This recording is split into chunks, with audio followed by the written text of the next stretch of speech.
آج کون سی پیاری سی حدیث پاک ہے؟ جی آج ایسی حدیث پاک ہے کہ عربی ہم یاد کر لیں گے تو اردو میں صرف سے اور ہے اچھا اس کا اضافہ کرنا ہوگا، انشاءاللہ یاد ہو جائے گی جلدی۔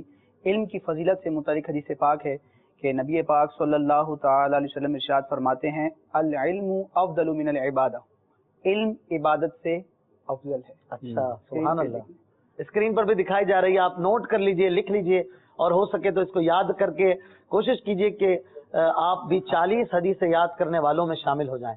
العلم افضل من العبادتی، العلم افضل من العبادتی، کیا فرمائیں گے اس حدیث پاک کے تحت؟ جی علم کی بڑی فضیلت ہے، کیونکہ عبادت بھی اگر بندے کو کرنی ہے تو اس کے لیے علم درکار ہے، علم کے بغیر عبادت بھی نامقبول ہے۔ یعنی جب تک عبادت کی ضروری شرائط فرائض جو اس کے لوازمات شریعت نے لازم کیے ہیں وہ نہیں پتہ ہوں گے، ان کو بندہ فالو نہیں کرے گا تو عبادت بھی صحیح طریقے سے انجام نہیں دے سکے گا۔ قرآن پاک پڑھنے سے بھی افضل ہے؟ ناظرہ پڑھنے کے بعد علماء یہ فرماتے ہیں کہ علم فقہ پڑھنا جو ہے یہ قرآن کو حفظ کرنے سے بغیر علم کے قرآن کیسے پڑھے گا؟ یہ بھی تو ہے نا جی۔ تو اعلیٰ حضرت فتاوی رضویہ میں 23ویں جلد میں علم اور علماء سے متعلق پورا باب ہے، اس میں اعلیٰ حضرت علم کی اہمیت کی طرف توجہ دیتے ہوئے فرماتے ہیں کہ عابد جو ہوتا ہے یعنی ایسا عبادت گزار جس کو علم دین سے کوئی واسطہ نہیں ہے، یعنی علم دین کے بغیر جو صرف عبادت کیے جا رہا ہے، تو فرماتے ہیں کہ عابد اپنی عبادت میں 100 گناہ کرتا ہے، یعنی عبادت کرنے جا رہا ہے لیکن علم نہ ہونے کی وجہ سے وہ ایسے کام کر جاتا ہے کہ وہ عبادت اس کے لیے گناہ بن جاتی ہے۔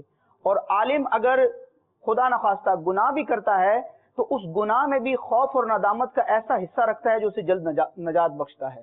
علم کی بڑی فضیلت ہے، نبی پاک علیہ الصلوۃ والسلام ایک مقام پر ارشاد فرماتے ہیں کہ فضل العالم علی العابد کفضلی علی ادناکم، کہ عالم کو عابد پر ایسے ہی فضیلت حاصل ہے جیسے مجھے تمہارے ادنا پر۔